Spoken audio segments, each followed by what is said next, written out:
Doing tonight? That's it. Come on, it's Thursday night. You're at the Brew House, drinking some beer, chilling, enjoying open mic. My name is Wayne. I'm your new host for the open mic here. Hey. First, before I go any further, I want to thank John and Rachel for holding things down while I was out. Those of you who know, I had to take a little break. Had a little heart attack 3 months ago. Had to recover. I'm doing better. About 70% there, but I thought, you know what, time to come back. I can't sit at home anymore on the couch. It was getting boring. Ow! Tired of watching you guys on the closed caption video. And yes, we do have signs posted that say we have video surveillance, so yes, it is legal. It's legal what we're doing here. But I'm glad to be back. Again, who's never been to the Brew House Gallery? First timers. Shut up, Randy Vega. Welcome. How'd you hear about us? My free key was going to come up. I said, I'm checking it out. Cool, welcome. I like that. I like when friends bring friends. It's like that old Vidal Sassoon shampoo commercial. And she told us, see, only a couple of people, only Rachel and I get the old. We're not even that, she's not even that old, but we remember the old commercials because we're TV junkies. We do this every Thursday except for Thanksgiving. That's the only time we don't do open mic. We also have live music Fridays and Saturdays. Check out our website. Actually, check out our website, but not today. The website is down. So if you go there now, it's going to say this website is not working. They're working on fixing it. Something happened last night. We don't know. But check out brewhousegallery.com. Check out our Facebook. Also check out the Kelsey Theater. It's our venue next door. Got a lot of good shows coming up there. Rocky Horror Picture Show. Got some good blues concerts coming up. Some rock bands. Whatever you like. Everything from like chill music to like death metal. It's true. We got this weekend we have As I Lay Dying, or next weekend they're coming. Bunch of really good bands, so check out the website. Anyway, I got some great comedians, musicians, and poets for you guys tonight. I don't want to hold things up too much. Please welcome our first performer, Michael Fairley.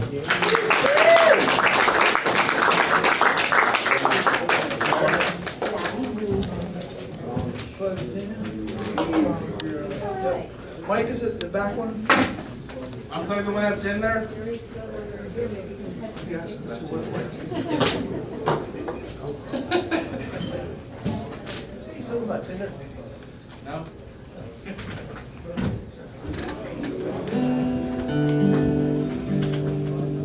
We good? Guitar on? Yep. All right. All right. Years ago, there wasn't much country music that made it on the national scene, but every once in a while there was a song that caught people's attention.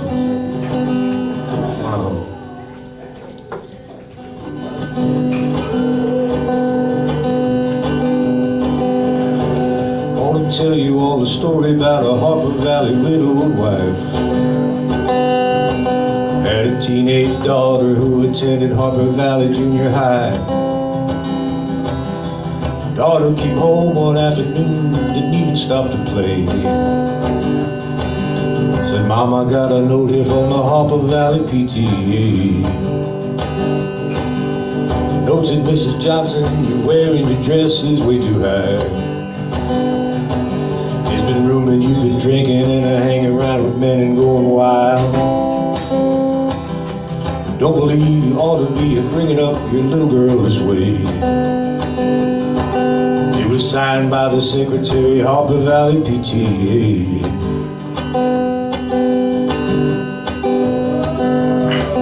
Well, it happened that the PTA was gonna meet that very afternoon. They sure was surprised when Mrs. Johnson wore a miniskirt into the room. As she walked up to the blackboard, I could still recall the words she had to say. I'd like to address this meeting of the Harper Valley PTA.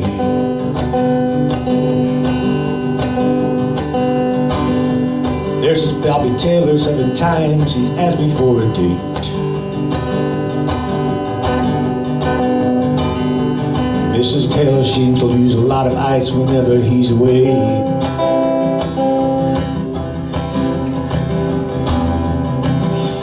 Mr. Baker, can you tell us why your secretary had to leave this town?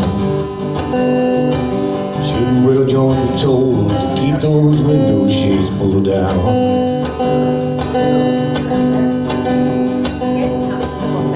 Harper couldn't be here 'cause he stayed too long at Kelly's bar again. Get a whiff of Shirley Jackson's breath, you'll smell a nip of gin. Had the nerve to tell me as a mother I'm not fit. This is quite a patent place, you Harper Valley hypocrites.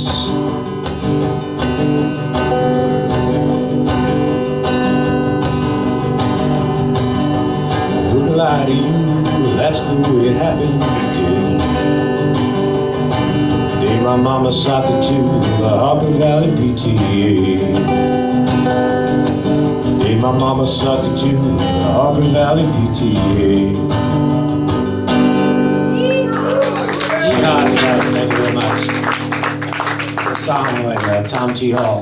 This is a little more country, or conventional, I should say, folk song.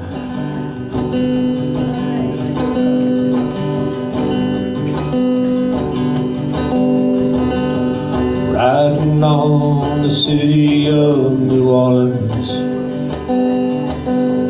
Illinois Central, Monday morning rail. 15 cars and 15 restless riders, 3 conductors and 25 sacks of mail. Along the southbound Odyssey, the trains pull out at Kankakee, roll along past houses, farms and fields. Passing trains that have no names, graveyards full of old black men, in the graveyard of the rusted automobile. Good morning, America, how are you? So don't you know me, I'm your native son. I'm the train they call the city of New Orleans. Gone 500 miles when the day is done.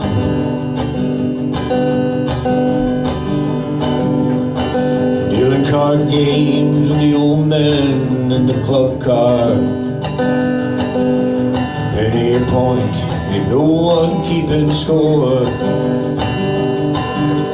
Pass the paper bag that holds the bottle. Feel the wheels rumbling beneath the floor. And the sons of Pullman porters, the sons of engineers, ride the father's magic carpet made of steel. Mothers with their babes asleep, rocking to the gentle beat, and the rhythm of the rails is all they feel. Good morning, America, how are you? So don't you know me, I'm your native son. I'm the train they call the city of New Orleans. You're gone 500 miles when the day is done.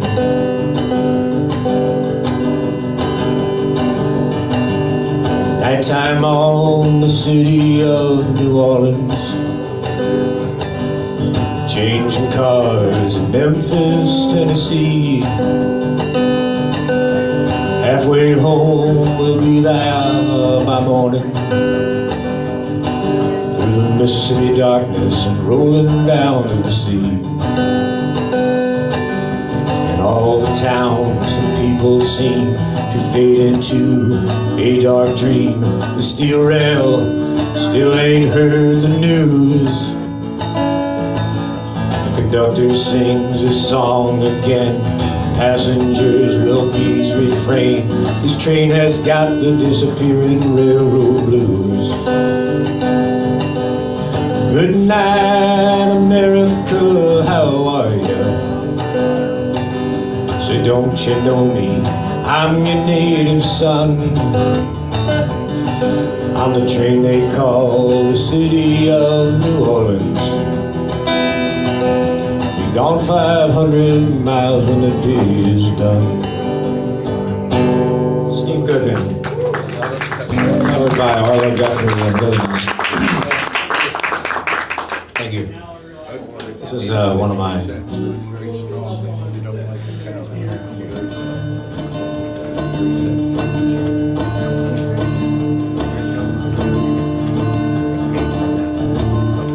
Drinking late in life, but a dream cost me a darn good wife. I'm heading to Nashville on the Southbound Train, and I won't look back again.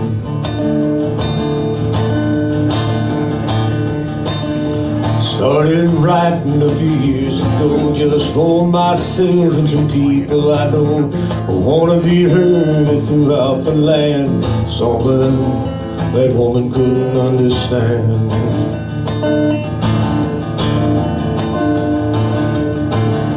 So pack my bags, I hit the road. I'm heading to Music City, searching for gold. I don't know if I'll survive, but the dream, it keeps me alive.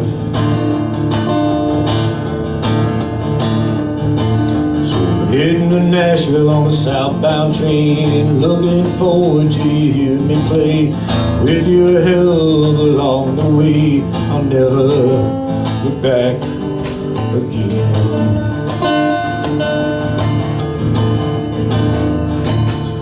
No competition is strong, but I've done enough living to write those sad songs. So wish me luck along the way, looking forward to hearing me play.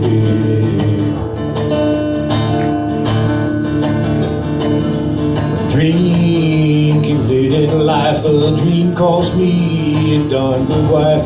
Heading to Nashville on the Southbound Train, and I won't look back again. With your help along the way, I'll never look back again. That's great, thank you very much. Remember? On a lot of drugs. Give it up for Michael Fairley. Reminder, if you're hungry tonight, we got Brick and Barrel there, the restaurant down the way, but you don't even have to go there. Go to the bar, order from them. They'll deliver it right to your table. Please welcome our next performer, Brian Manning. Come on down.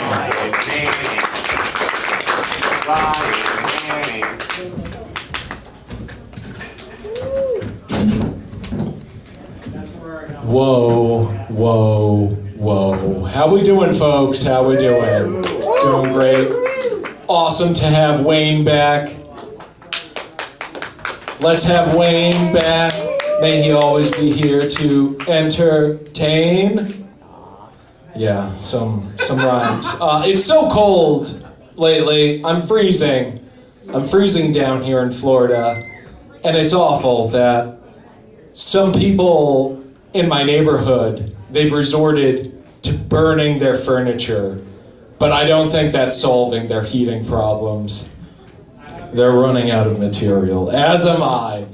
Last week was Thanksgiving. Big deal, big deal. I didn't really do that much. I spent the time alone, away from family. I didn't have a big family Thanksgiving meal, so how do I rectify the situation? I need to go shopping and get all the ingredients to have a family meal. So where do I go? Tinder. And oh man, I was swiping on Thanksgiving, right, all night long.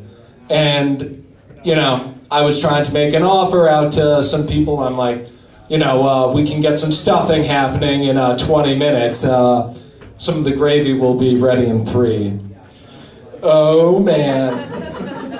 I tried doing No Shave November, and I didn't last. My last bastion of hope is this mustache, and it's rough having a mustache because you can't just have a mustache. You are a mustache. When people see you with a mustache, they go, "Whoa, Brian, dude, are you prepared for the consequences of this mustache?" I mean, like, are you being invited by 13-year-olds to deliver pizza someplace? I mean, that's what this mustache welcomes. And it's not good. It's not good having this mustache. That I can see some benefits that if some of these jokes aren't working, I can just pull one of these, like, oh, not me, no. Yeah. I went to Petco this past week, and I went with a buddy of mine. He was trying to pick up chicks that he doesn't even own pets, but he's like, oh yeah, that's where you gotta go. And he's in the store, and he's like thinking about adopting a dog right there in the store. And if he gets this dog and like maybe hits it off with some girl, and it doesn't work out with that girl maybe, is he just gonna let that dog out at some park? He's like, go, you're home now, it's what you always wanted. No.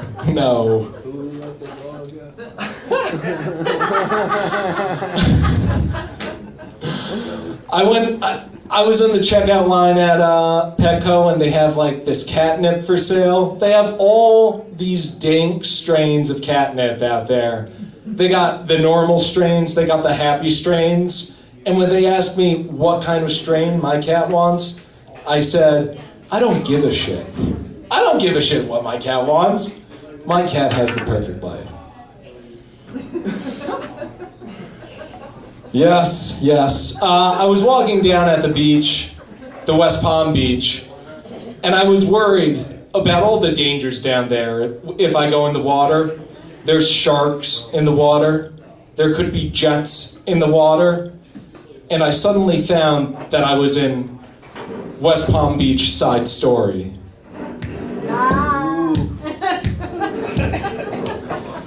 That joke's dated. I know. I had to do it. I was in the store the other day, and I went down that vitamin aisle, and they have supplements for sale. And you can buy testosterone, and you can buy estrogen, and I bought both. And it makes sense, because I like to balance it out during the year. Then in the winter, I'll take my testosterone. That way, I'm able to bulk up, get my beach body ready, like do all that stuff. And in the summer, I'll take my estrogen, because when it's hot out, not me, because I'll be so cold. That maybe landed with 50% of you. Oh, geez. I remember back in school about, like, science class, and I didn't realize all the lessons that they taught in there, like the phases of matter, the solid, liquid, gas. That was basically a preview of what your life is going to be. When you're 25, you're solid. Things are good. Everything's together still. Life is great. I mean, nothing hurts. You're a solid piece. It's great. And then fast forward 10 years, you're 35. You're becoming liquid, and surprise, things are starting to leak. And you gotta address those, and you're just melting away, and you're dealing with that. And it's depressing, because the only thing you have to look after that is becoming a gas. And when you're a gas, you're nothing but an old fart. Yeah. I was flying on the plane not too long ago, and I was on Spirit Airlines, risking my life. I know. It's scary flying Spirit Airlines. Their motto is always like, to the heavens, and it's always not that far. Let's think about where we're going. And I was on this plane, and I was sitting next to like this nerdy guy. Like, that guy. He might have the first name Poyne and the last name Dexter. And he was just on this plane, like this real scientific guy. And he was sitting next to me, and wouldn't you know it, he worked at NASA. And wouldn't you know it, within the first 30 seconds of meeting him, he told me he was a virgin. And then, wouldn't you know it, he divulged to me that he was in the extraterrestrial intelligent search program. He's looking for aliens. How are we going to have a virgin look for aliens? He can't make first contact if he hasn't even made human contact. That's not going to work. Oh, jeez. And it was just so disorganized. Like, he had files everywhere, and his backpack was overflowing with junk, and I'm like, how is that organized? And he goes, oh, it's organized astronomically. And I'm like, what does that even mean?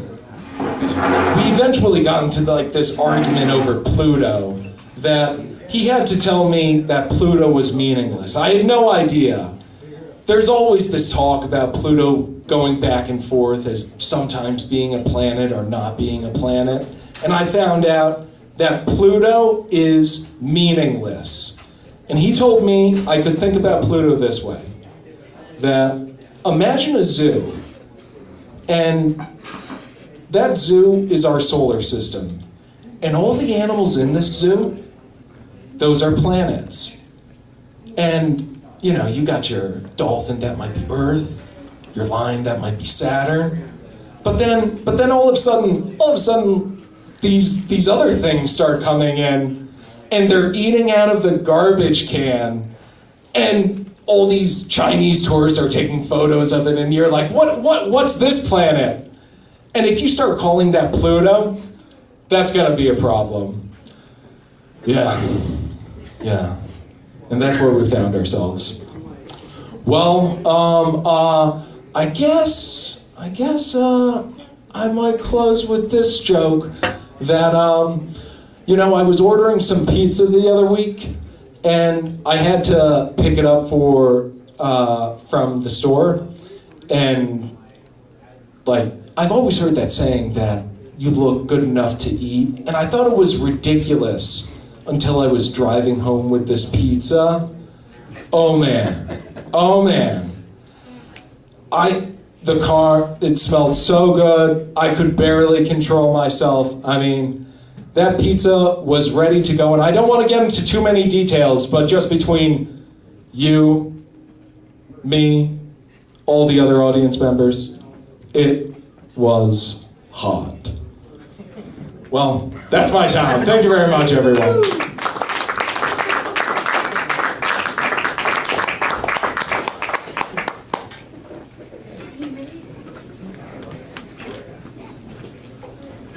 Brian Manning, give it up for Brian! I always learn so much when Brian's performing. It's like the educator of comedy. That's what I'm gonna start calling you. That's your new nickname.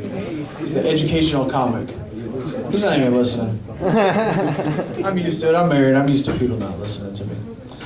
Just real quick, before I bring up our next performer, if you're kind of hanging out, watching our open mic, just keep your table talk down a little bit if you don't mind. These guys are working really hard to entertain you. I don't mind if you guys talk. Just kind of keep it at a lower level. And if you want to get really loud and rowdy, we've always got the cave. You can hang out and stare at Tony and his beautiful, luscious beard. Man, come on, look at that beard. I want to sleep in that. I would. I have. Tony and I are close like that. Employees around here, we all. If you're ever cold, just climb in Tony's beard and cuddle up. It's soft. Go pet it. He'll let you pet it. For an extra 10% tip, just say, Tony, I want to pet your beard. It's like a soft kitty, warm kitty. Anyway, please welcome our next performer. Good to see him back. Haven't seen him in a while. Give it up for Randy Vega.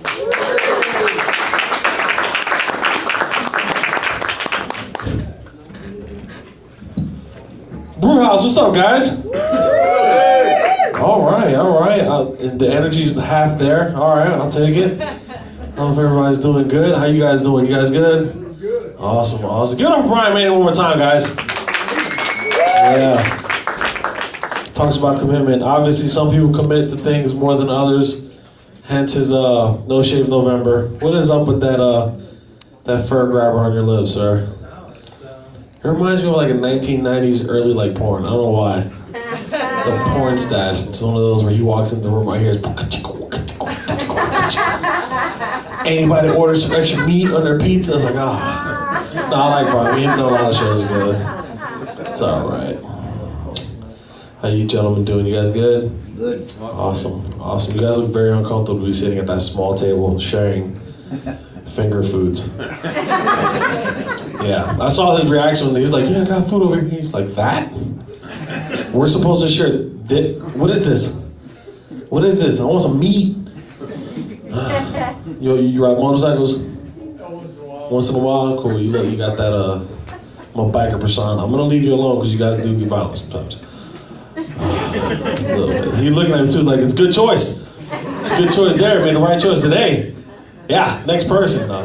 What's your name, boss? Bruce, what's your name? Bruce. My name is Randy. I don't know if Wayne said that. I don't know. Yeah. Thank you, appreciate you too. What kind of bike do you drive? Keep coming back, Harley Davidson. Of course it's Harley Davidson, American made, yeah. All right, let me tell you guys a little bit about myself. I am fat, folks. Yeah, I am big as hell. Thank you for clapping for my obesity. Yeah, I'm like a cheeseburger away from that. It's been tough. No, I am big as hell. I've been trying to lose weight, so I went out and bought an iWatch, so I keep track of my heart rate and stuff. I'm at the gym trying to work out.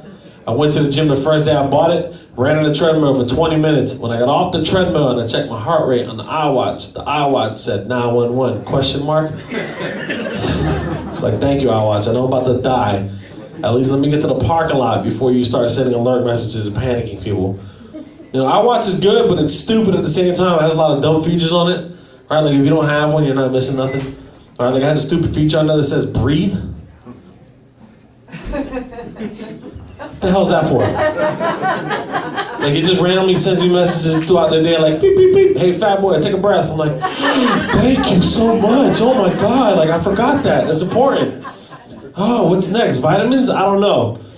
But yeah, it's dumb. It goes off at the worst times. Like I don't know if it does this intentionally. But I'm in the car, all right. I'm in the car hanging out with my brother, right? Beautiful weather outside. We're going downtown. I go to put the window down so I can enjoy the breeze, and I can't. I look over my brother, and he's laughing his ass off hysterically. That's because he just took his hand off the window lock because he just farted. So now I'm in the car trying not to die because he's gonna hotbox me, and then my iWatch decides to go beep, beep, beep, breathe. Breathe. Like, no, screw you, iWatch. Throw you out the damn window. Hate you. But yeah, man, being fat is really tough. Let me explain to you guys another reason why being fat is tough. You guys ever try to ride a bicycle? Yeah. Yeah, someone understands my pain. Yeah, I went to Dick's Sporting Goods to buy a bike so I could try to get back into shape too. So that way my iWatch doesn't go off while I'm in the store and in the gym and stuff. I get to Dick's Sporting Goods. It took me 2.5 hours to find out if a bike can hold someone 300 plus. You know how embarrassing that is when I finally ask someone who works there? And they're like, oh, we were wondering what you were doing here for so long. We thought you were just like hanging out. I'm like, no, I actually came here for a reason. Do you know if any of these bikes can hold someone who's 300 plus pounds? And the guy took a step back. He goes, who? For you? I'm like, yeah, for me. He goes, you're 300 pounds. I'm like, yeah. He goes, I got the perfect bike for you. It's a stationary bike. There's no tires. You can put this in your backyard if you want to feel like you're outside. It'll work. You don't even have to replace tires. It's just the whole point is the tires. You're gonna blow them out if you put you on a regular bike. I'm like, even if I fill it up with air, he goes, you're just gonna put more pressure on the tire, bro. That's the main thing. We're trying to save you money. And I bought it, all right? You know, the only thing I could do was buy that. It was bad. Let's see what else I want to try here. I don't know, I'm talking a lot about my weight lately. It's pretty funny. Like I'm noticing like my weight has a lot to do with a lot of the problems, situations I get myself in. Like I was playing basketball with another fat friend of mine the other day. And yeah, he likes to talk a lot of trash and just like try to like always put bets on stuff. And it gets old and annoying. Like we get to the basketball court, he's like, hey Randy, real quick buddy, who do you think's gonna win this game? Me or you? And I responded with asthma. Asthma's gonna win this game. Of course, we're real big as hell trying to run up and down this court. You really think someone's gonna actually win this game on talent alone? No, there's gonna be some medical problems coming in to help you win this game. He goes, no, seriously, like, who do you think is gonna win? What you wanna bet? I was like, all right, I bet that you're gonna start wheezing before me because I'm not gonna be trying that hard, okay? I was like, all right, you know what, let's place another bet. First one to hit their inhaler first loses, okay? We start playing the game, it's like 6 points, and he's like, Harry, a water break? We take a water break? I'm like, you're tired? Do you want to hit your inhaler? He's like, no. Just want some water. That's it. That's it. there's no water. I'm like, all right. So I go to one side of the court, and I'm watching him on the corner of my eye, and he's like, I'm like, I saw that. I saw you, fat ass, you lose. You loser. That's right. You lost. Now let me hit that because I'm dying myself, bro. I can't breathe. I'm over here struggling. Oh, I like that one. That was good. That's a good one. I don't know. I like going on Instagram a lot. I like talking crap online because really, like, all you can do is block me online. Like, internet's such a great place. You can talk as much shit as you want to people, and all they can do is either like report you or skim back past it. But there's nothing else they can really do. I was scrolling through it and I saw this UFC fighter. They were promoting self-defense classes, which I'm all for that. That's awesome. Some people really do need to learn how to defend themselves. It's great. But I went and watched the last 3 fights, and they were knocked out in the first 30 seconds of each fight, okay?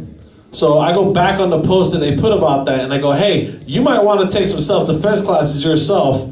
Ha, ha, ha.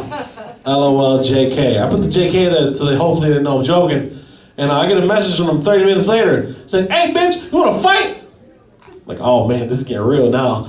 I messaged him back. I'm like, is this going to last more than 30 seconds, sir? I called him, sir. I was trying to be polite. And they're like, I'm going to come see you at one of your shows. I'm like, all right, cool, whatever. I didn't think they would do it. A week after this whole altercation happens, they show up at one of my shows. I finish my set. I'm walking outside. I'm going over my notes. And now I hear, hey, bitch, talk shit now. And I turn and I see the person. I'm like, oh, crap. Oh, this just got real again. And when I tell y'all, that girl beat the hell out of me. She hit me with the power like the whole Me Too movement. I never felt so much pain in my life. I couldn't see for a week. She shut my whole left eye. You know how hard it is to perform when you see no left eye? Put it like this. It's like I'm staring here, right? And I can only see these 3 fine people here at this side. But then I have to keep turning all the way this way just to look and acknowledge the rest of this room. That's embarrassing, okay? Wait, how am I doing on time, sir? Oh, okay, cool. A few minutes. All right. Let's see what else I want to try. I don't know. I could probably like 30 seconds, probably. I don't know. But if I die, I'm going to put a hole in the stage if I fall. So you guys don't want that. You guys want the stage to be intact. What else do I want to do for you guys? Oh, yeah. Anybody here, what do you guys do for a living? You guys all work together, just friends or? Friends. What do you do for a living, boss? I'm a plumber. Plumber. Okay, so you're self-employed. You do your own thing, make your money, or? Yeah, I try. Okay, cool. I respect that. Like I work for the job I work at. Like I enjoy my coworkers, right? Hate my supervisors with a passion. Like he's shaking his head. Like you're right. Your coworkers are cool, right? Until that boss comes in, like, hey guys, what we doing? Let's get to work. It's annoying. I hate my new boss. Her name is Beth. PSA to Beth. F Beth. Okay, I want to say the whole word. Wayne told me not to. Okay, but yeah, that's how much I hate this lady. All right. She comes into my job one week, all right, and let me explain to you guys how dumb this lady is. I don't even know how she got in the position she's in now, okay? This is in reference to, like, all the mass shootings and stuff that have been happening, okay? She comes into work 1 week into the job, decides to put my big ass in front of the front door of the office, okay? So I'm over here thinking, like, what the hell's going on? So when I asked Beth, I'm like, oh, Beth, quick question. Why did you put me near the front door? This is her exact response. She goes, well, Randy, I figured since you're the biggest person in here, in case somebody really comes in here and starts shooting the place up, you'd be able to defend us so we all got away to safety, right? Right? I'm like, seriously? Like, while you were figuring that I would actually put my life on the line, you should have figured I care about nobody in this building.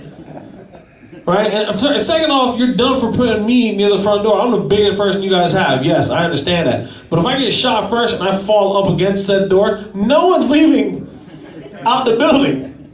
Okay? I'm a big dude. You guys are all fragile women. You're not going to be able to move me. Alright?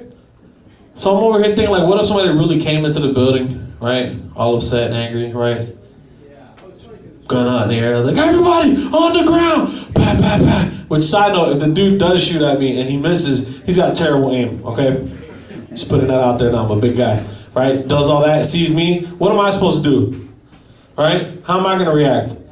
Wait, don't shoot, come on, don't shoot, please relax, don't shoot. I understand you're mad, I know you're mad, okay, I get it. You're upset, and as I'm saying this, I start getting like brave, put my chest out a little bit, and everybody in the office is like, oh my God, Randy's gonna take a bullet for us.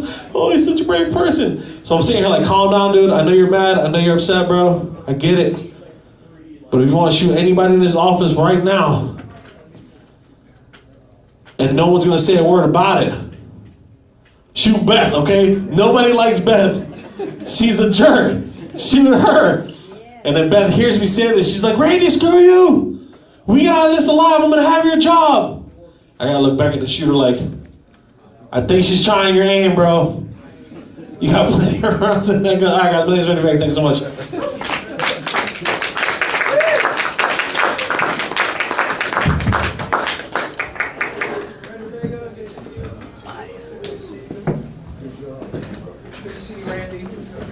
I like when Randy's around because then I'm not the biggest dude in the room. I'm kidding. Randy and I just pick on each other because we're both like big. Yeah. We're actually gonna be on a new show called Fat Breathing with the Stars. That'd be a good show. It's like fat people dancing. Yeah, that'd be awesome. Please welcome our next performer. He's so cool. Goes just by one name. Please welcome Drew.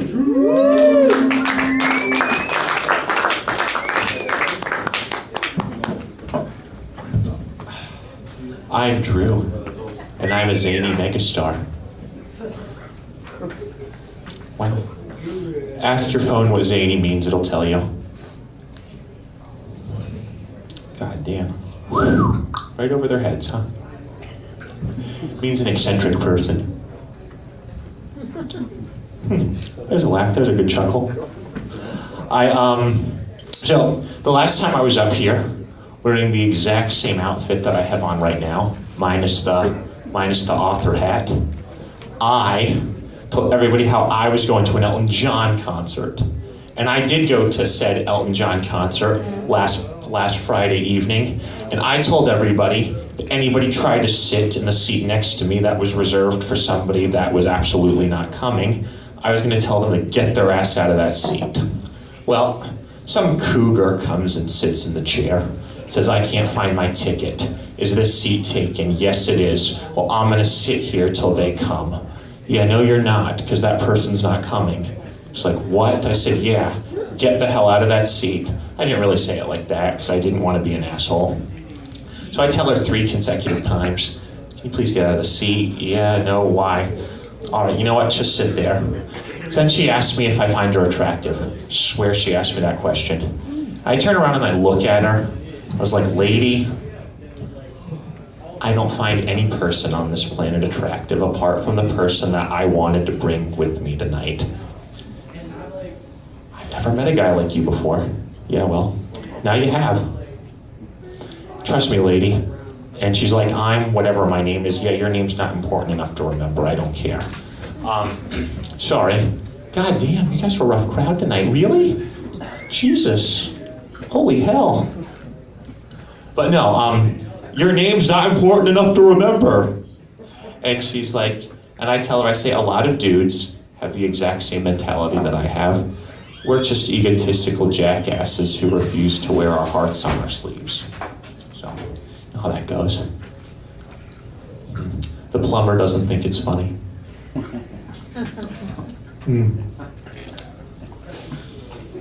Well, I am auditioning for America's Got Talent in a couple of days. Not a couple days, like 10 days. It's a little bit more than a couple, isn't it? Yes, it is. It's in Tampa. I hate that part of the state, by the way, to be perfectly honest with you. It sucks. And I had my 8th graders that I looked after yesterday. No, not yesterday. I looked after them on Monday and Tuesday. They're like, Mr. Drew, you tell that producer that they better put you on the show. Otherwise, they're going to be alienating a whole bunch of people. It's like, thank you. You've got the entire student body at TCS behind you. I was like, no, that made me feel absolutely amazing. Thank you very much for that. And I will be sure to let his Welsh ass know if that is indeed, I didn't say this to her, but I said it in my mind. I'll be sure to let his Welsh ass know that when I'm there. God damn. I feel like I'm performing in Holland right now. I swear.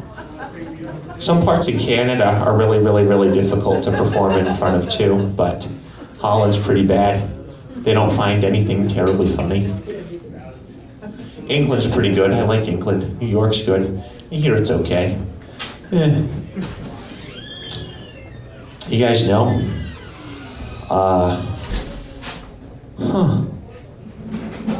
Oh yes. You guys have an autistic asshole that's trying to entertain you guys this evening. It's true, and I don't know why you guys are so difficult tonight, but it is what it is, you know? I got you laughing. Huh. Oh yeah, where was I going? Shit. Oh yeah, speaking of fat shaming and stuff, some people have very good self-deprecating humor. Good job, Randy, by the way, if he's still here. I'm the complete opposite of that. I am as thin as a rail. I can eat whatever I want and pay absolutely no consequences for it. So anybody else who's not in my boat, it sucks to be your asses. And I am very happy to be thin as a rail. I will never suffer from erectile dysfunction, no matter how old I get. So, I'm 31 years old. I'm 6'4", and I weigh 150 pounds exactly. Last time I did my weigh-in, I am 15 pounds lighter than what I was when I graduated high school 14 years ago. And not only that, I'm about 3.5 to 4 inches taller than what I was when I graduated. So, and no, I don't have anorexia. I consume a lot of calories in a day. I don't have AIDS, and I don't do crack. So please don't think that either. I suffer from what's called ADHD. I hate standing and sitting still. So it's good. Like I skateboarded 12 miles back home back in September because my car was in the shop and I was too cheap to call Lyft and Uber. Not to mention it's boring and as hell. I read stories like, how awkward are your conversations with your Uber drivers or Lyft drivers? I don't know, because I don't know them. And if I don't know you, I mean, I'm entertaining a bunch of strangers in here, but I sit down and in awkward silence and I read a book because I prefer awkward silence over pretentious conversations with a cretin that I don't know. So, sorry about that. And again, I have Asperger's. I can say whatever I want with absolutely no filter and have absolutely no consequences for it. Right, Wayne? Exactly right. Uh-huh. Drop that font. No, I don't. I dare you. Mother humper. That's usually my F-bomb because we're in a PG-13 weighted room here. Even though those are some nice boobs and vaginas back there on that artwork back there, I do like that. Oh, and just in case anybody knows, did I get the light? Okay. I'm a 31-year-old virgin. Wear it on my sleeve. Been into the same woman for almost 3 years by the time March rolls around, and don't kid yourself, it will be 3 years and counting by the time March rolls around. Believe me, there is absolutely no end in sight. I will not be uploading this on my YouTube tonight just because I don't really want some of that shit to get out there because that's kind of, I can't get misconstrued, you know. Let's give it up for your host, Wayne, ladies and gentlemen.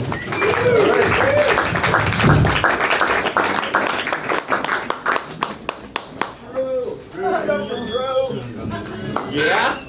Okay. Sure, I told you, you don't have to remain a virgin. I'll help you with that. Nope, I'm good. You're so adorable. Oh, thank you. I know. I know. I tried auctioning him off a few months ago. I was like, we're going to auction off a date with Drew, and he wouldn't let me. I only got eyes for one woman. Exactly. That would be a That's good. In the words of Journey, don't stop believing, Drew. Don't stop believing. Give it up for Drew. Please welcome our next performer, Elena Norman. Come on down. You're our next contestant on the Open Mic is Right.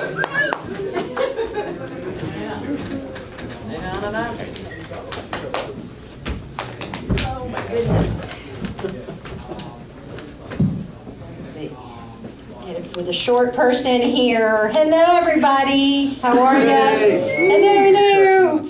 So I wasn't planning on coming up here. I came to support one of my buddies that's coming up here in a little bit, but I said, screw it. Let me just use you guys as free therapy for the evening. So it's been a little while since I've been up here. I've been looking for a job. I had actually gotten a job a few months ago that I ended up leaving because I was training with this person, And it was a situation where we had cubicles, so I was sitting in her cubicle. And she didn't have a lot up on her wall. You know, everybody puts up their own stuff to personalize and everything. And the one thing she did have, and I had to write it down because it just shocked me so much. She had this up, it's just a printout, and it said, "Y'all out here eating ass, but you won't drink water out of a straw."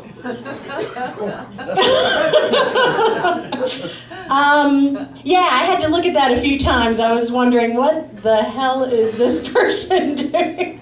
Apparently, this had been a topic of conversation in their office because I guess some people enjoy eating ass at that office in particular. But not that there's anything wrong with it, I guess. Toss the salad.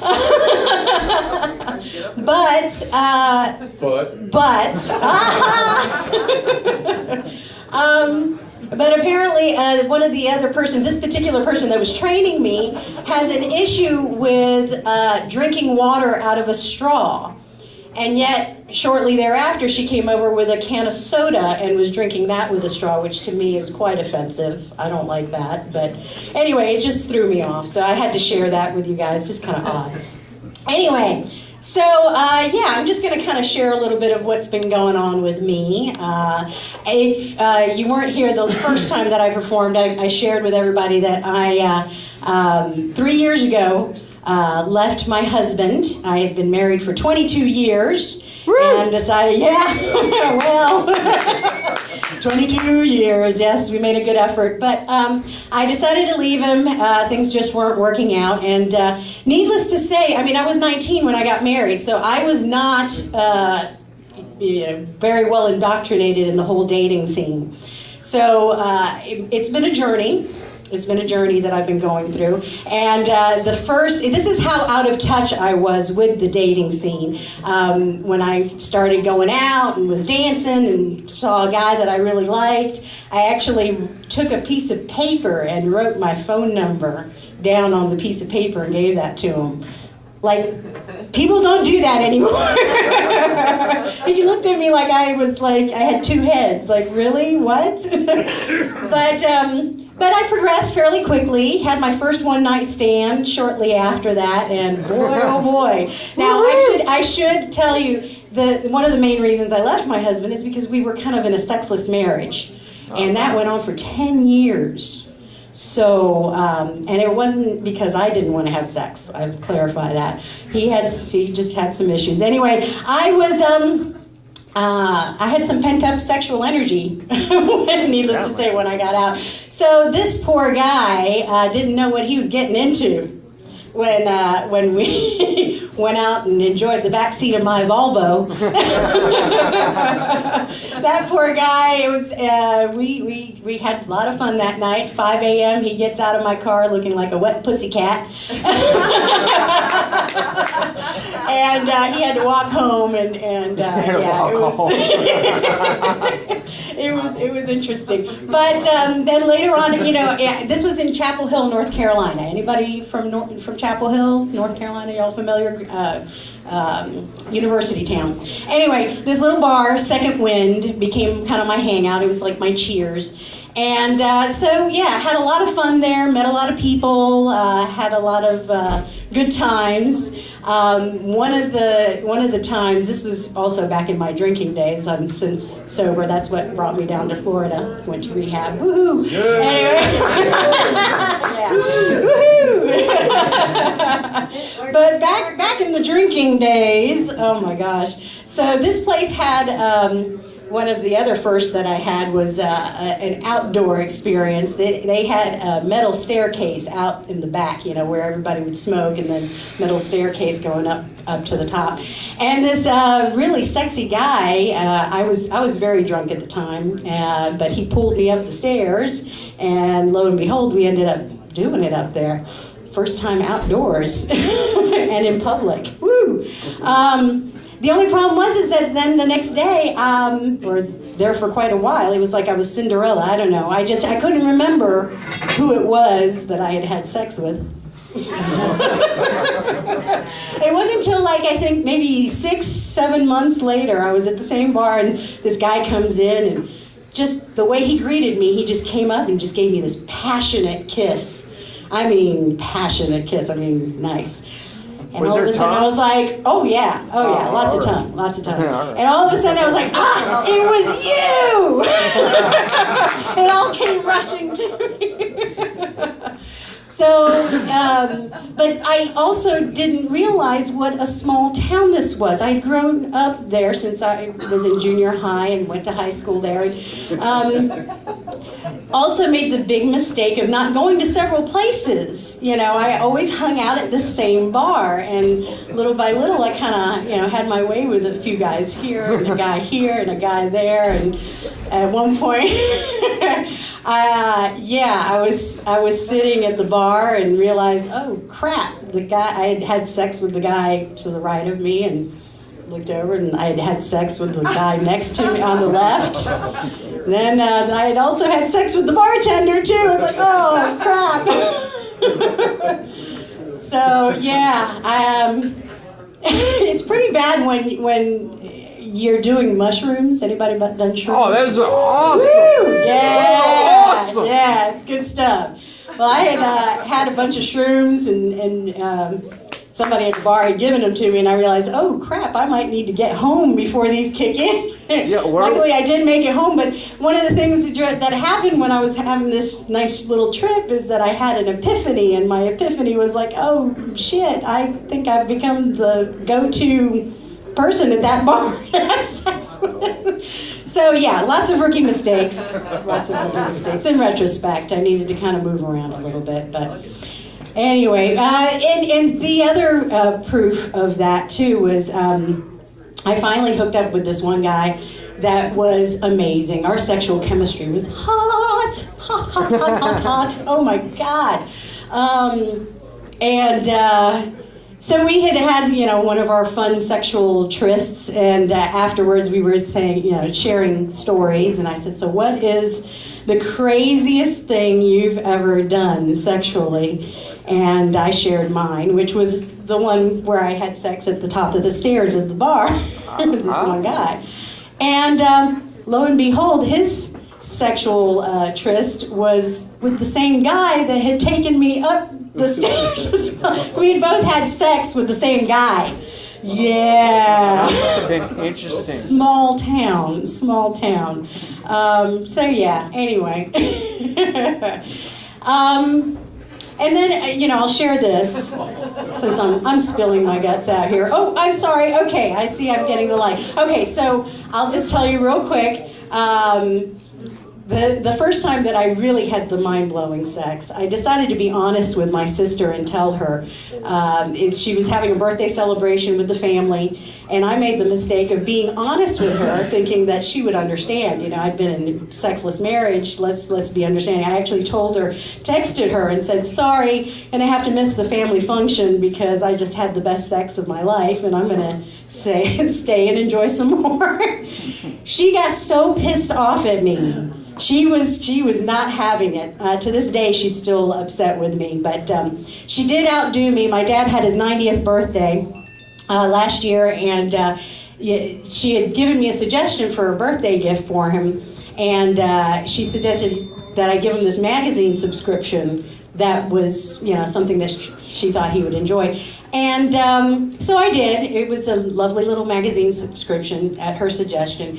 And then she came out with her gift, and she made him a Scottish lord. I mean, she talk about one-upping, okay? So he never cries. He actually had a tear in his eye because it made him so happy. He had the commemorative mug. He had a little ID saying that he's a Scottish lord, had a whole envelope. Anyway, yeah, so she's a little bit competitive and wouldn't let me live that down. But anyway, thank you for letting me share, you guys. This was lovely therapy. I appreciate it. Have a nice night. All right. She's available. She's available. Just not in the stairwell at the Brew. She's awesome. I like that, Elena. She's sober and DTF. Your next is great. I feel like it's therapy night at the Brew House tonight. That's when you get the best comedy. Hi, I'm Wayne. I'm an alcoholic. I haven't had sex in a year. That's not true. I'm not an alcoholic. Haha. Please welcome our next performer, who's probably also going to talk about his sexual escapades. Give it up for Royce Umley. Royce!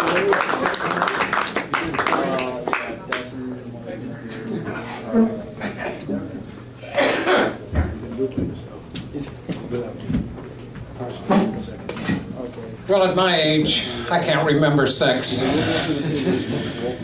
How cold was it this morning? It was so cold, I saw a lawyer actually with his hands in his own pockets. Almost said something wrong. I'm so old I can't remember anything anymore. I have to write it down. Do you know Steve? Page 1, where's that? Oh, yeah. The doctor told me that he can't make me any younger. I just want to be older and survive.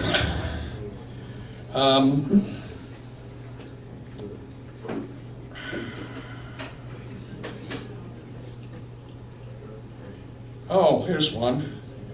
The best advice Noah's wife gave Noah was, don't let the elephants watch the rabbits. Think about it.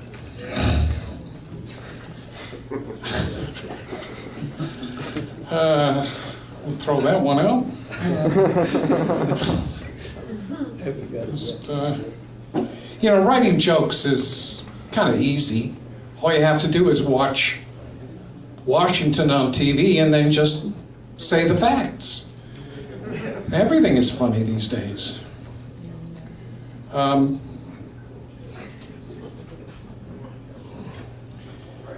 These jokes were funny at home. Of course, my wife says I'm a comedian who recycles everything. I'm going to throw these away. I'm just going to tell you about the fact that he was talking about Uber, and Drew was talking about Canada. I lived in Canada for 15 years. You know the difference between a Canadian and a canoe? A canoe tips. I don't tell that to Canadians, so.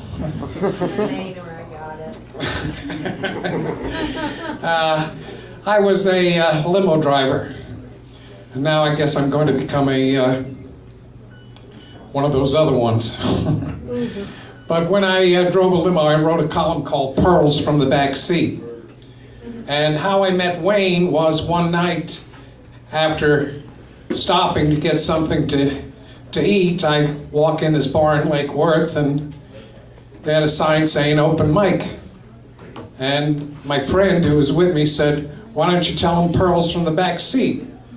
So I had worked with a lot of Haitian drivers, and being my name is Royce, they read everything literally, and they read R-O, row, Y-C-E, ice, raw ice.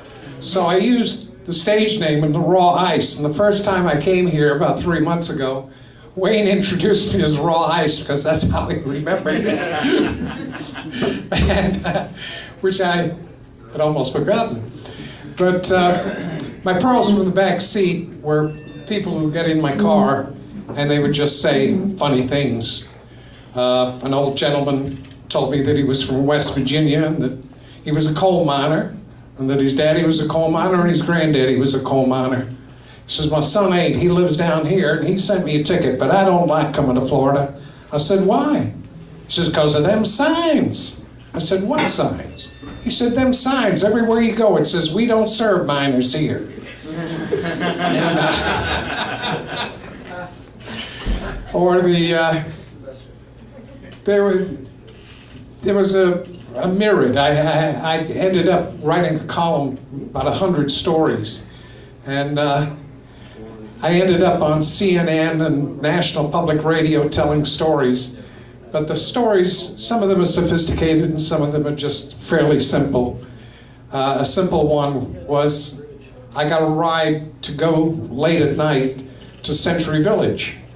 Now, Century Village is kind of dark and all the buildings look alike, and the gentleman in my back seat couldn't figure out which building he was in, so he had me circle each building looking for his car because he knew where his car was parked, until we finally found the car, and he said, just drop me here. So I drop him, but I go to leave, and I've been around in so many circles, I didn't know which way to get out of Century Village. So I find the perimeter road, and I see a gentleman walking a dog, and I pulled up beside him. I said, excuse me, sir, how do you get out of Century Village? He looks up the road, he looks down the road, he looks back, he says, you die.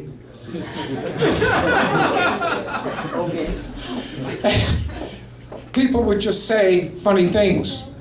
An electrician got in my car. He says, hey, my name's Al, I'm an electrician. This is my wife, Alice. We're down here on vacation. I said, welcome to Florida. He says, yeah. He says, I told my wife, Alice, that someday after she turned 40, I was going to bring her to Florida and trade her in for two 20-year-olds. Ha ha. He had a big laugh. His wife pipes up. She says, yeah, but I'm safe enough because I'm the only one that knows he ain't wired for 220. So it seemed that everybody had a routine, especially older couples, that would just say funny things that just hit me. So I wrote them down. Actually, it all started on my first day with my first customer who was in a wheelchair, and I helped the man in the back seat put his luggage in the trunk, folded his wheelchair, put it in the trunk, and we're pulling out of the airport, and the old man taps me on the shoulder. He says, young man, did you put my wheelchair in the trunk? I said, oh, yes, sir, I'm a professional. He says, oh? He says, well, I think we got to go back to the airport. I said, oh, why? He says, because I think that wheelchair belongs to Delta. Oh, shit. I'm turning around, and he recognizes my embarrassment, taps me on the shoulder. He said, now, young man, if it had been one of those purple ones from Continental, I don't have one of those. So that was my first customer. My second customer was a little old lady who the dispatch said was going to Lake Worth. So when she got in the car, I said, what's the address, ma'am? Where are we going? She says, B6. I said, is there a name of a building or a development? She said, oh, I'll know it when we get there. I said, ma'am, maybe you have a driver's license. She said, young man, if I had a driver's license, I wouldn't be hiring you, would I? I said, well, I don't know what to do. Do you live out Lake Worth Road? She said, I think so. I said, well, maybe I'll take you out there and show you some of the developments. Yeah, let's do that. So I drive the whole length of Lake Worth Road, pointing out developments until we're out to the turnpike. I said, ma'am, we're running out of road. Does anything look familiar? She said, oh, I am sorry. Oh, wait a minute. There's my Publix. I said, I know my way home from Publix. Do a U-turn and go, which taught me a very important lesson. Anybody gets lost, take them to Publix. Everybody in Florida knows their way home from Publix. Well, I'll leave it for the next one. Good night.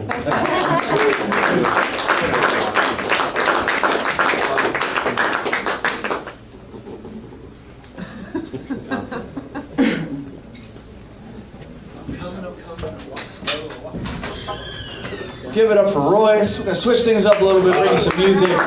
Please welcome the Moon Band. I see two of them. There's two of them. Three after first. I'm waiting for the football season to be over. They said, what is the Panthers? Yeah. What, you recording? Yeah. A little high. Yeah. You up, you up? There we go. It's my favorite. Are you serious? What? Pickle? Good night, Brew House. Woo! That was a little quiet there. Mike, get out of there. We are the Moon Men. Well, part of the Moon Men, anyway. We're like, I don't know math. What? We're 3 out of 6. 2 out of 6. Yeah. 3. We're 3 out of 3 out of 2.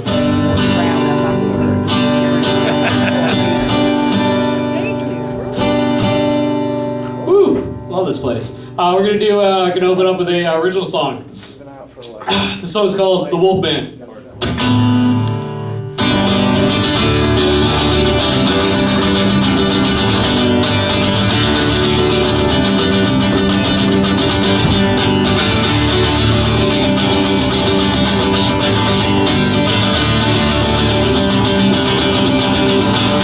Another day that I can't sleep. Screams on me in my dreams. Thought you puts me at ease. Till the beast midnight release. Like the wolfman to the moon, I have for you from across the room. Making love in misery. I'll be coming home to you. Give you love, you give me death. You eat my heart right out of my chest. Making love in misery. I'll be coming home to you.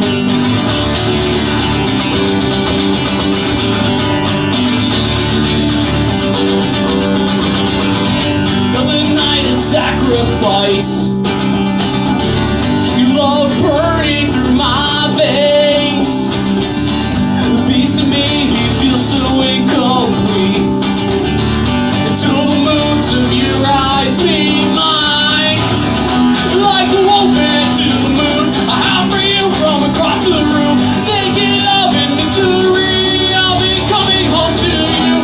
Give you love, you give me death. You eat my heart right out of my chest. Making love in misery. I'll be coming home to you. Oh, oh, oh, I howl for you. Whoa, oh, I howl for you. Whoa, oh, I howl for you. Whoa, oh, I howl for you.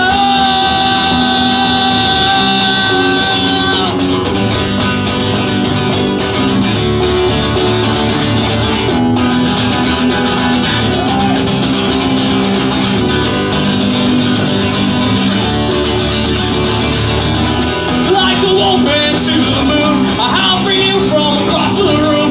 Naked love in misery, I'll be coming home to you.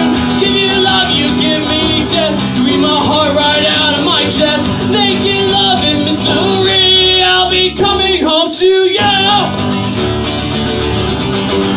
Coming home to you. Coming home to you. Coming home to you. Coming home to you. I'd like to bring up our mandolin player. Get on up here.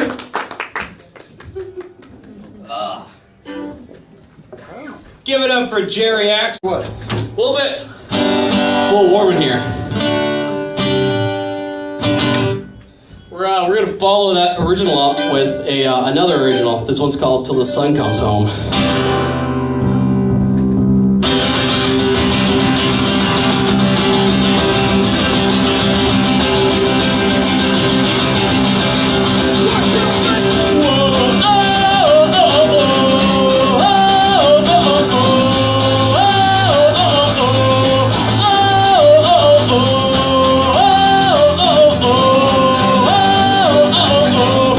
Dance and sing until the sun comes up.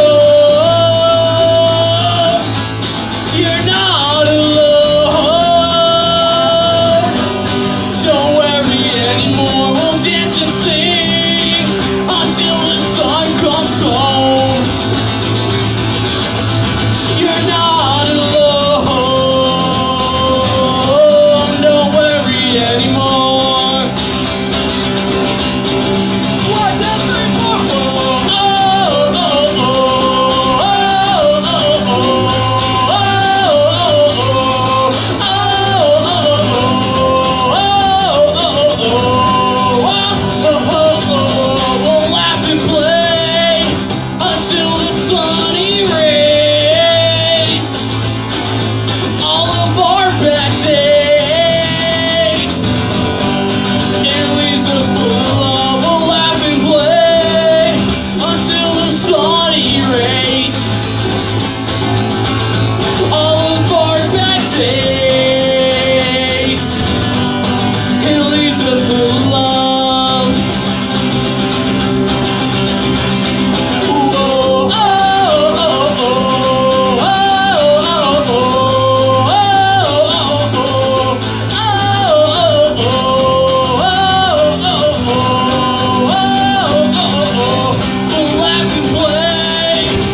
Thank you. We're gonna follow that up with a cover from an original that our friend made. This is an original song that we didn't write. Sorry, Johnny, we've been stealing your material a lot. Yeah, this is the second one that we stole from our friend Johnny. Don't get mad, we're doing it in your honor. Yep. We didn't tell him, by the way. So, We're not sure if he's not cool with it or not, but either way, he's got to come here to stop us. yeah, I asked him if he was coming back for Christmas, but he was like, ghosted me. I was like, dude. But, so if you see this, hi Johnny, hi Lean, and hi Tom. This song's for all you guys, because you were awesome, and are awesome.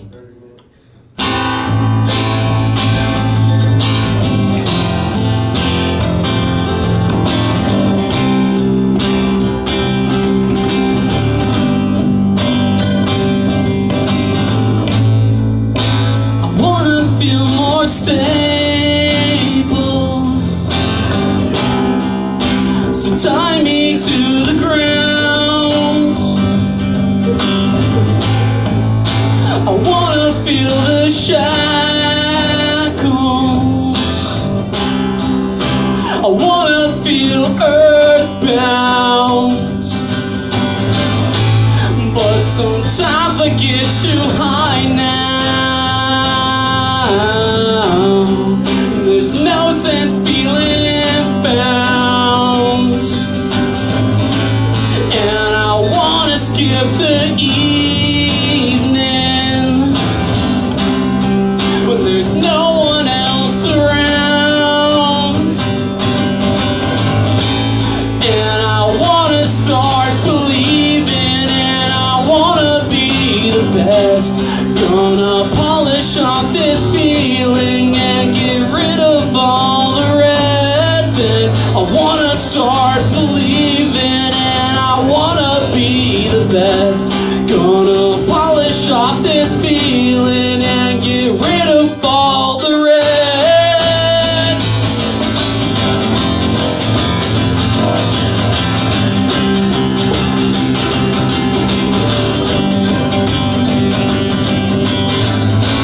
Now the afternoon is fading and there's nothing left to do except sit around complaining about putting on your shoes. When you finish your complaining on just what you have to lose, that this life is just a balanced and the playing is skewed. Yeah, I wanna start believing and I wanna be the best. Gonna polish off this feeling and get rid of all the rest, and I wanna start believing and I wanna be the best. Gonna polish off this feeling and get rid of all the rest.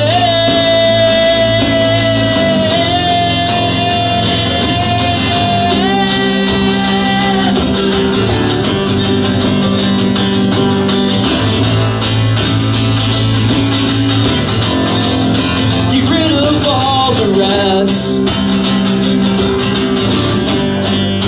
Get rid of all the rest.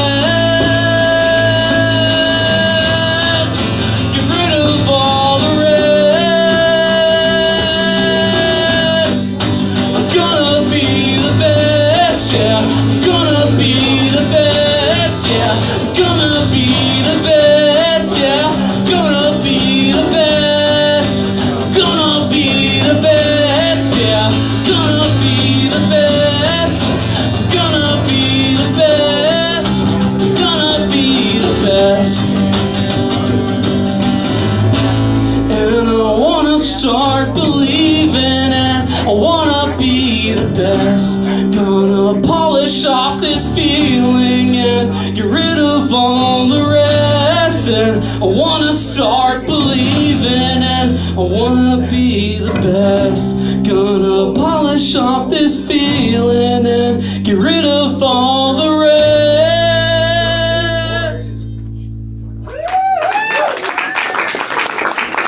That song's called Stable by Frank Johnny Griffin. Turns out we just blew his cover in Ireland like it's on the run. Yeah. We're gonna end the night on an upbeat, a bit of a faster one and a regular one we've been playing lately. Are we done? Yeah. Okay. We almost got the hook. Wow. Yeah, so clap and sing along if you want to. The song's called Road Tattoo.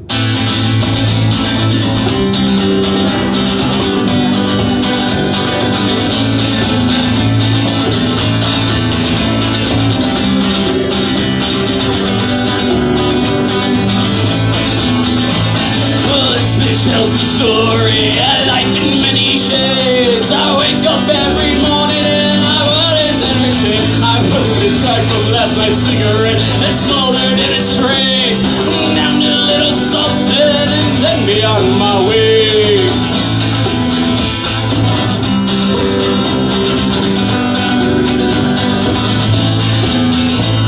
I traveled far and wide, laid my head in many ports. I was guided by a compass, I saw beauty to the north. I told the tales of many lies and wore the faces of my own.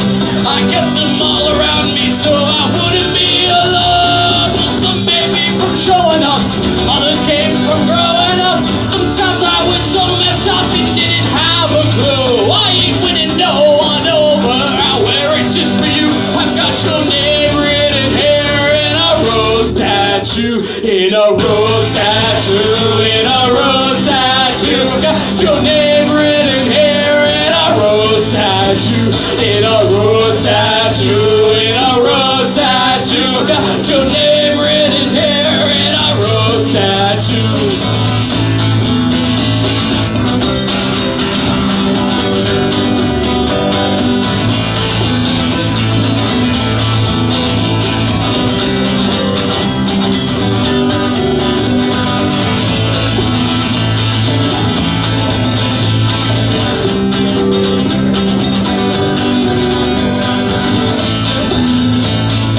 This one's for the mighty sea, mission, fame, and piracy.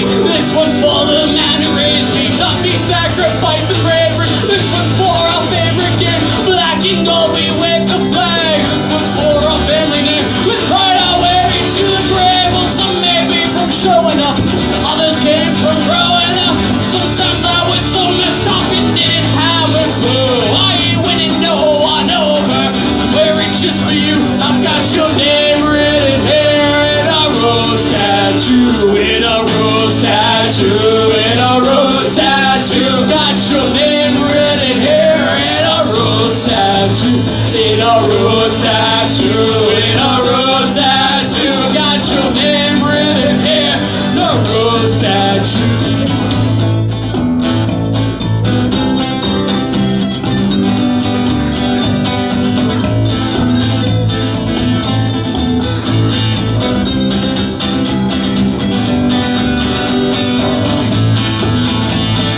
Always be here with me, even when you're gone. You'll always have my love, your memory will live on. Well, some made me from showing up, others came from growing up.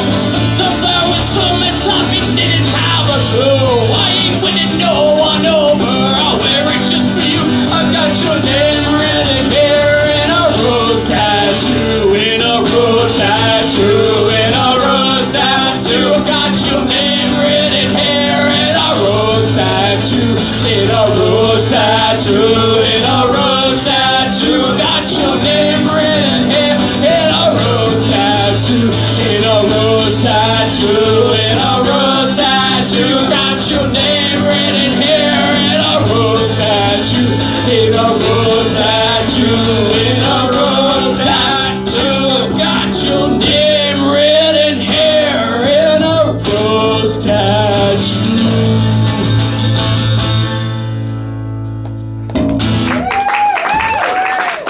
I didn't drop my pick until after the song.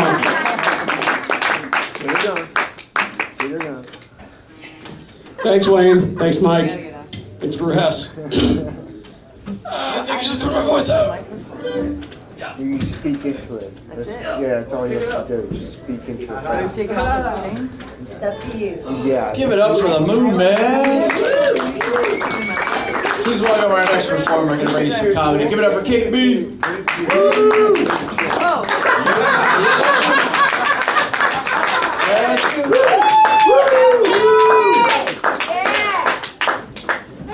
Borrow that? Just kidding. Hello, hello. I've never used a microphone before. Testing, 1, 2.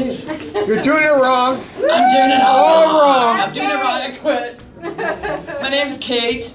I'm an alcoholic and an addict. Whoa, wrong video. Wrong video, I'm sorry. Anyway, I am, and I'm in a sober home. It sucks because I have a curfew. I've never been grounded in my life, but I'm 48 and I have a curfew. Yeah. So weird. We have to have, occasional UA, urinalysis, for drug testing. And I like weed a lot, so I decided to try it. So I got like one of those things, that you can order. But it was kind of weird because like when I had to do the test, I whipped out the penis and I got the wrong one. So I was like, I have some secrets and it's a program of honesty and there's some things you don't know about me. I'm in a transitional period. Anyway, didn't work out. Got busted. So I left my penis in a toilet, not like my friend who left hers in Colorado.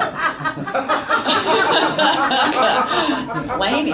Anyway, yeah. So, okay, so also in the first year of sobriety, you're supposed to restrain from sexual activity or like relations. I know it's hard. This is too low. How do I make it higher? Sorry, I'm tall. Stand on your toes. There you go. Yeah, I like it in the hand. Ooh. Hold it like a penis. I mean it. Hold like Okay, so did I drop it? Did it come out of the thing? Okay, anyway. That's what she said. Yeah. So where was I? Help me, Weenie. The detachable penis. Yeah. Oh, okay, yeah. Penis. Oh, so you can't have sex like the first year. Sex, yeah. So I'm like going insane. So when I look out at you all, my brother's like, don't worry about doing the thing tonight. Just think like everyone's in their underwear or whatever. I'm like, that's so Brady Bunch and PC. All I see is a field of penises. I'm like, woo, yeah, bring it. It's cool. I'll be happy to assist you. All right, thank you, Waldo's in the house. We got some perverts out there. Because we got one on stage, big time. Anyway, what else? Oh, okay, I'm gonna do a reverse knock-knock joke. Okay, so when I go 1, 2, yo, y'all go knock-knock, okay? 1, 2, yo. Knock-knock. Get the fuck off my porch and do not knock on my door. Because you gotta call first, or text. I seriously do not like people showing up. Did I say the F-bomb? Sorry, Wayne. Whip me with a wet noodle after this. Anyway. Seriously, text, do not call actually, because like calling sucks. I do not want anybody calling me, because I don't know how to respond. You might be crying and upset. And with text, you can be witty and quick. Calling is, you don't know, like, you can be accusatory. I don't want to be, like, accused of something and not have a quick, witty response. Texting, I can think about it. Like, today, I lost my sunglasses, and that's all I can think about. So you can be like, my dog died, and I'll be like, uh-huh.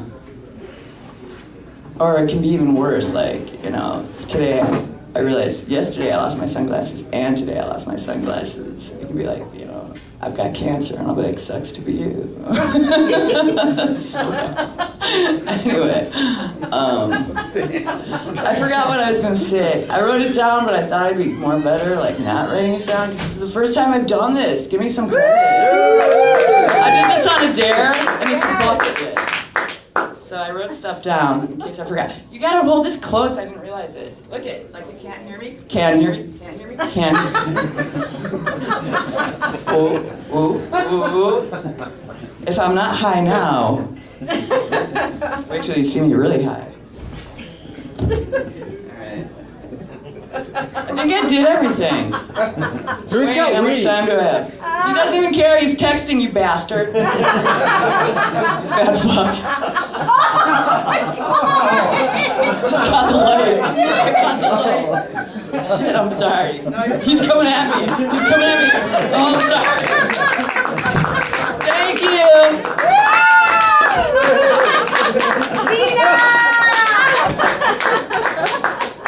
Bucket list! Bucket list! This is your brain. This is your brain on drugs. You try to convince anybody not to do drugs? Stop hanging out with Kate. Wonderful Kate.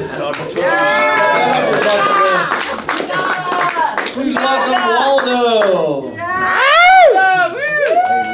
Hi guys!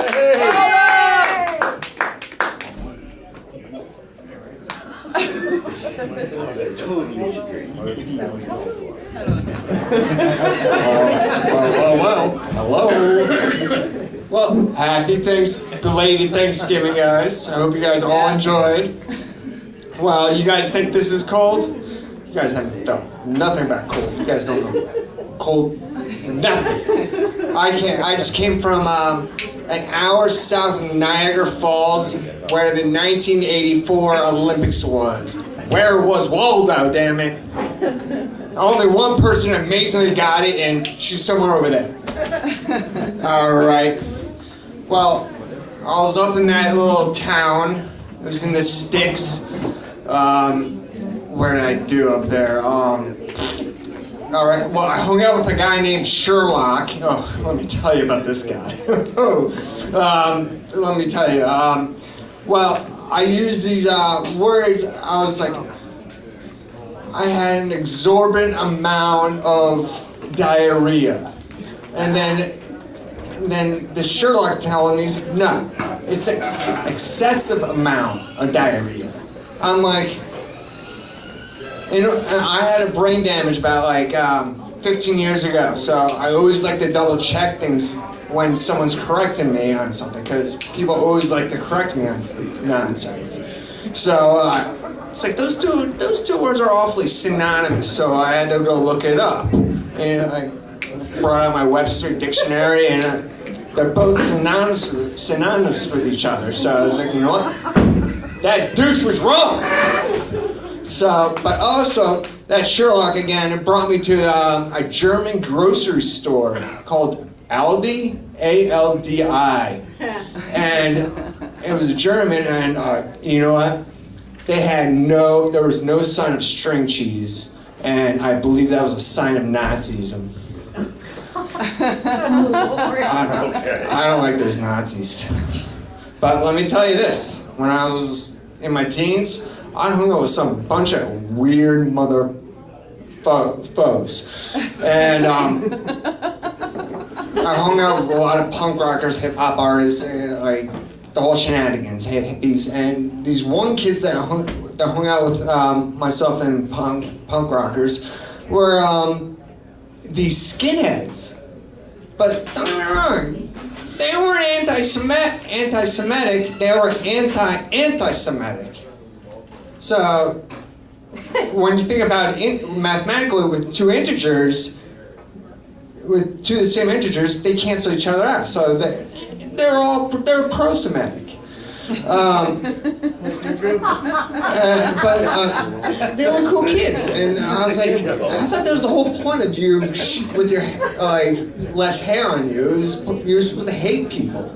You guys are very disgruntled mother foes. Oh my God, I'm sorry with those F-bombs. I really want to get sassy with those things. All right.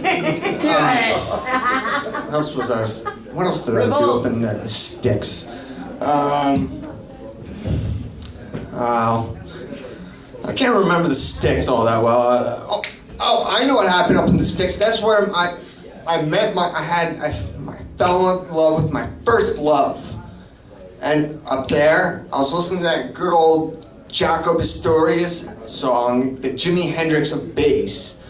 And the song was called Donkey. And it made me think of my first love. I was like, oh, I love an ass for an ass.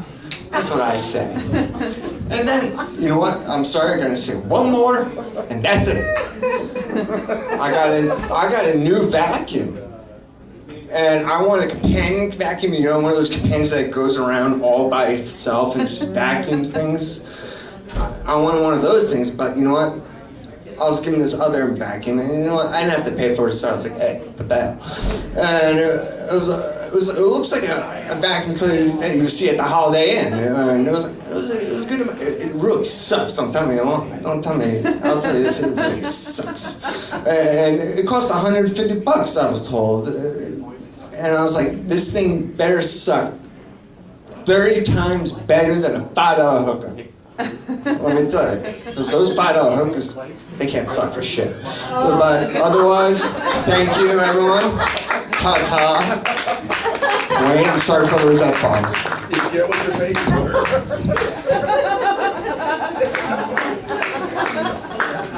That's right.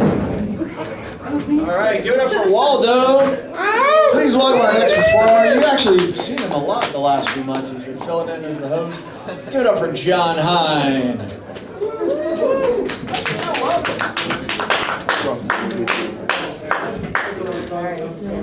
All right, Brew House.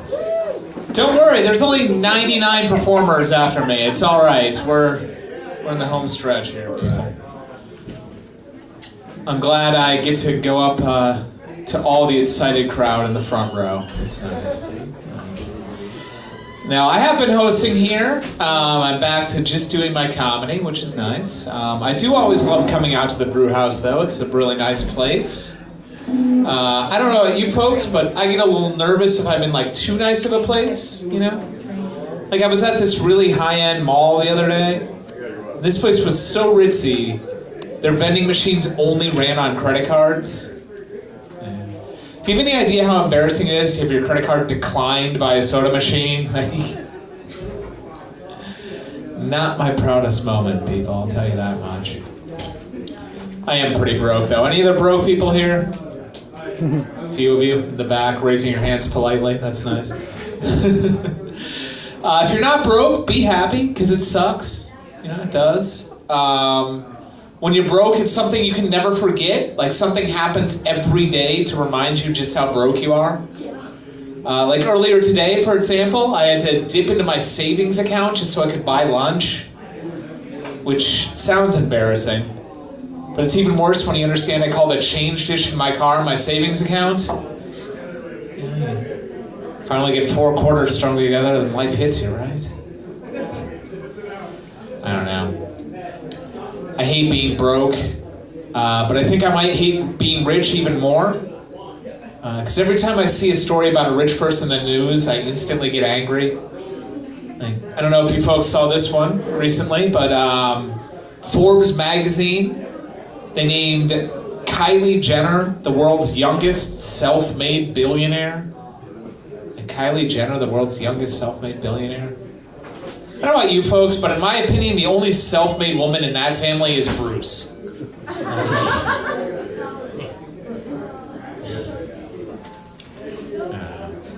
I would like to make some more money, though. I've been trying to think of new ways to make money. I came up with what I think is $1 million idea, especially down here in South Florida. I want to start my own internet dating site. It's going to be a dating site for seniors only. We'll call it Expiration Date. Expiration Date. Stop assisted living and start assisted loving. That's our tagline.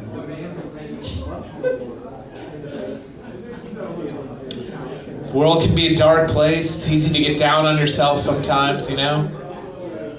You have to make an active effort to remind yourself that good things can happen. They happen to all of us all the time. Like earlier, I found a perfectly good comb in the road. So I got that going for me. Free comb. Oh! While you suckers paying for combs left and right, not this guy. Where are you going? I like to travel a lot. My girlfriend and I. We were on the Blue Ridge Parkway not too long ago. I don't know if anybody has been there before, but it's a beautiful trip. If you haven't been, you should definitely do it. Basically, it's this big highway that goes all throughout the Appalachian Mountains. It goes through several states. It's a beautiful trip. But it's kind of interesting because, like, geographically, Florida is southern, but culturally, we're not that southern.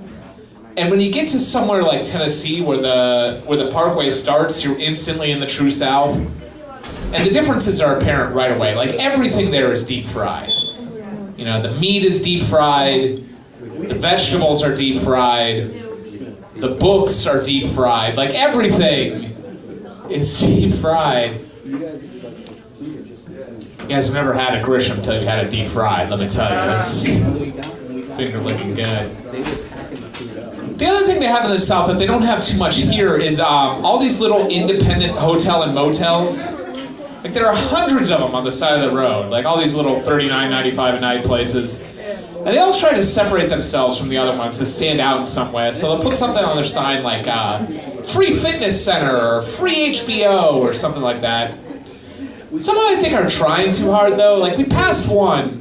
I swear to God, the sign said $39.95 a night, utilities included. Like, how bad is your hotel where utilities aren't included? Could you imagine checking in there like, all right, here's the number for the power company. I screwed up that joke a little bit. Well, that's all right. We'll move on. Nobody's really listening. I am pretty broke. Mentioned that earlier, for those of you paying attention. My friend knows this. He's trying to help me out, so he bought me this book on finances, like how to handle your money and stuff. And it really was a big help because I was able to return to the store and get like $15. You know. So between that and all the money I saved for not buying a comb earlier, I afford myself a beer at the brew house this evening. All right. I'm going to do a little bit bluer stuff because I haven't been able to do that since I've been hosting, and that's not appropriate. Don't worry, I won't F-bomb Wayne, but...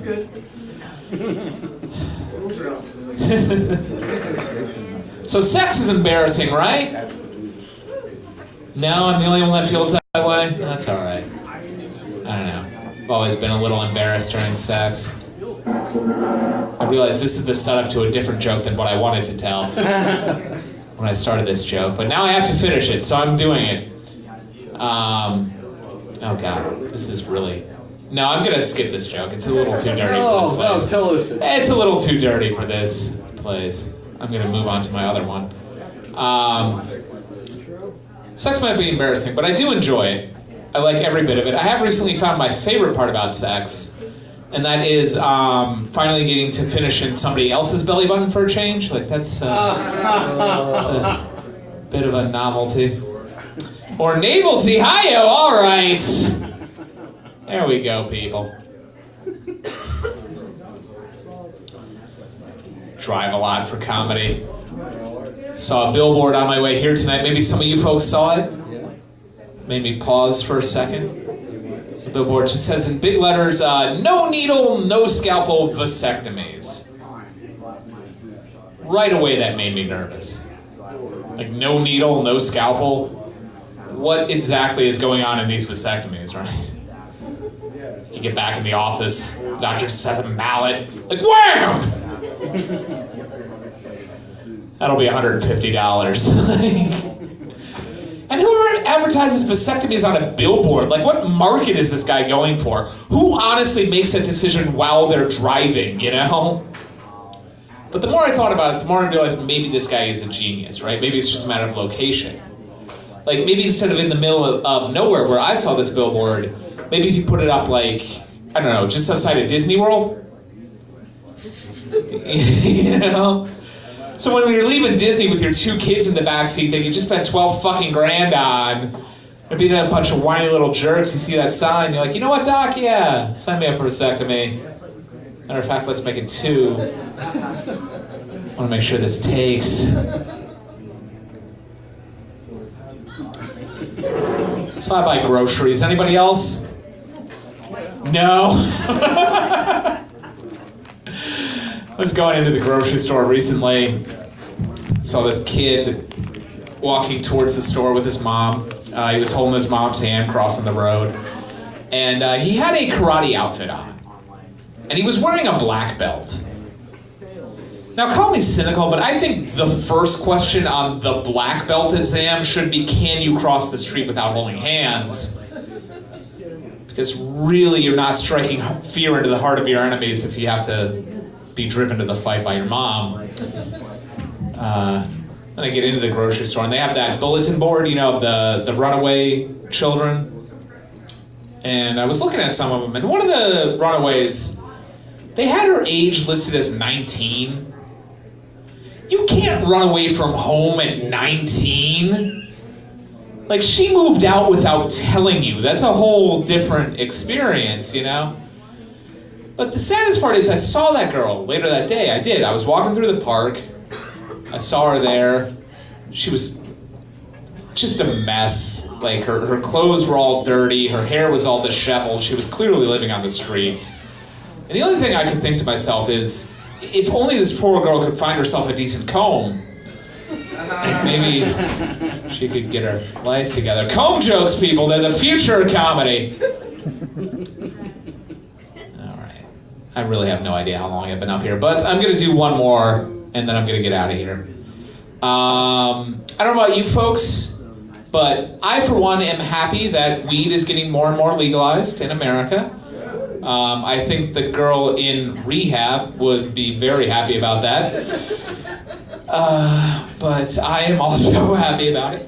I mean, even if you don't smoke weed, I think it's something we can all agree people shouldn't be in prison for. So it's good that it's getting more and more legalized.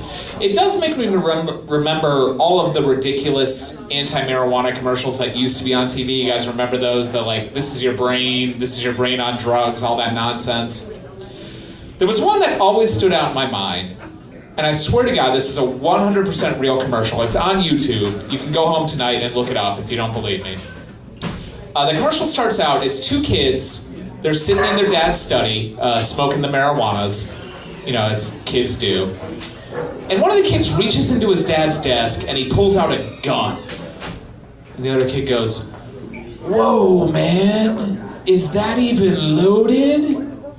The kid with the gun goes, "No, let me show you," and then shoots his brother in the chest, as we've all done, you know, after using the wacky tobacco. Like, who here can honestly say they haven't murdered a sibling after indulging in the devil's lettuce? Yeah. I mean, that commercial is absurd. Number one, that would never happen. And number two, how was that not an anti-gun commercial? Like, it was the gun that killed the kid, not the weed, you know? But that made me realize that's what we should do. We should have anti-gun commercials the way we used to have anti-weed commercials. Like, this is your brain. This is your brain splattered against a wall because somebody shot you in the head with a gun. Any questions? Thunderous applause. All right, good night, Brew House.